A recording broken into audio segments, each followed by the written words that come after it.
ଆଜିର କବିତା ବିଦ୍ୟାଳୟ। ଓଡ଼ିଶାର ଅଗଣିତ ଶିକ୍ଷକ ବୃନ୍ଦ ଯେଉଁମାନେ ଶିକ୍ଷାଦାନକୁ ନିଜର ପେଶା ଭାବରେ ଗ୍ରହଣ କରିନେଇଛନ୍ତି, ସେଇମାନଙ୍କ ଉଦ୍ଦେଶ୍ୟରେ ଆଜି ମୋର କବିତାଟି ସମର୍ପିତ। କବିତାଟି ଭଲ ଲାଗିଲେ ଆଗକୁ ବଢ଼ିବେ। କବିତାର ଶୀର୍ଷକ ରହିଛି ବିଦ୍ୟାଳୟ। ମଣିଷ ଜୀବନ ଦୁର୍ଲଭ ଜଗତେ କରୁଥାଏ ନାନା କର୍ମ। ମଣିଷ ଜୀବନ ଦୁର୍ଲଭ ଜଗତେ କରୁଥାଏ ନାନା କର୍ମ। ଯିଏ ଯେଉଁ କର୍ମ କରୁଥାଏ ନୀତି ସେଇ ତ ତାହାରି ଧର୍ମ।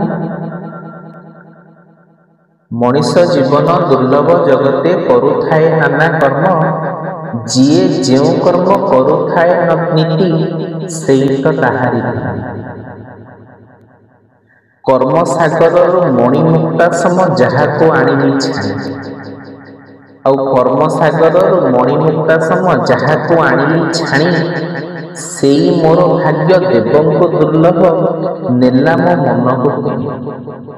କର୍ମ ସାଗରରୁ ମଣିମୁକ୍ତା ସମ ଯାହାକୁ ଆଣିଲି ଛାଣି। ସେହି ମୋର ଭାଗ୍ୟ ଦେବଙ୍କୁ ଦୁର୍ଲଭ ମନକୁ ନେଲା ମୋ କିଣି। ଶିକ୍ଷକତା ପେଶା ଶିକ୍ଷା ମୋ ବେଉସା। ଆଉ ଶିକ୍ଷକତା ପେଶା ଶିକ୍ଷା ମୋ ବେଉସା ମଣିଷ ଗଢ଼ିବା କାମ। ଆଜ୍ଞା, ଶିକ୍ଷକତା ପେଶା ଶିକ୍ଷା ମୋ ବେଉସା ମଣିଷ ଗଢ଼ିବା କାମ। ବିଦ୍ୟାଳୟ ମୋର ସାଧନାର ସ୍ଥଳ, ସିଏ ମୋ ମୁକ୍ତି ଧାମ। କେତେ କୁନି ଛୁଆ ମନ ମତାଣିଆ ଖେଳୁଥାନ୍ତି ନାନା ଖେଳ। କେତେ କୁନି ଛୁଆ ମନ ମତାଣିଆ ଖେଳୁଥାନ୍ତି ନାନା ଖେଳ। ପ୍ରତିଯୋଗିତାର ଆସର ଭିତରେ ପ୍ରତିଯୋଗୀ ମାଳ ମାଳ।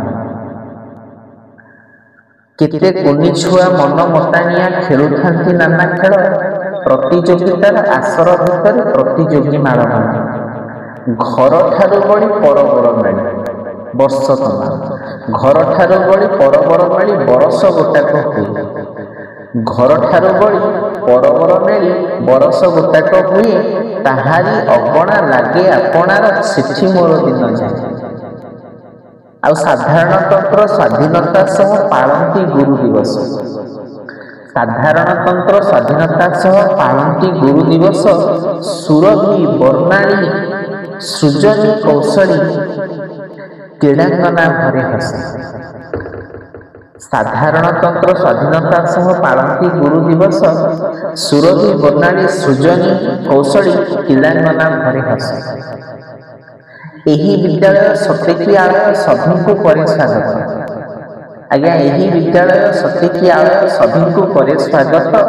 ଜାତି ଧର୍ମ ବର୍ଣ୍ଣ ନିରିବିଶେଷରେ କାହିଁ କେତେ ନବା ଗତ। ଏହି ବିଦ୍ୟାଳୟ ସତେକି ଆଳୟ ସଭିଙ୍କୁ କରେ ସ୍ୱାଗତ। ଜାତି ଧର୍ମ ବର୍ଣ୍ଣ ନିରିବିଶେଷରେ କାହିଁ କେତେ ନବା ଗତ। ମଣିଷ ଗଢ଼ାଏ କାରଖାନା ଗୋଟି ମୁଁ ଅଟେ ଶ୍ରମିକତା। ସମସ୍ତ ଶିକ୍ଷକ ବୃନ୍ଦଙ୍କ ପାଇଁ ଏହି କବିତାଟି ଉତ୍ସର୍ଗୀକୃତ।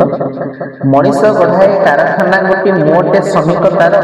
ମଣିଷ ଗଢ଼ିବା ଦାୟିତ୍ୱ ନେଇଛି ଗଢ଼ୁଥିବି କଳେବର। ମୁଁ ମଣିଷ ଗଢ଼ିବା ଦାୟିତ୍ୱ ନେଇଛି ଗଢ଼ୁଥିବି କଳେବର। ଏଇ ମୋ ଜୀବନ କରି ସମର୍ପଣ।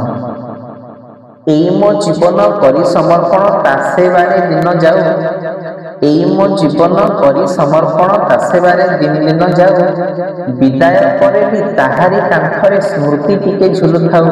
ମୋର ସ୍ମୃତି ଟିକେ ଝୁଲୁଥାଉ। ଜୟ ଜୟ।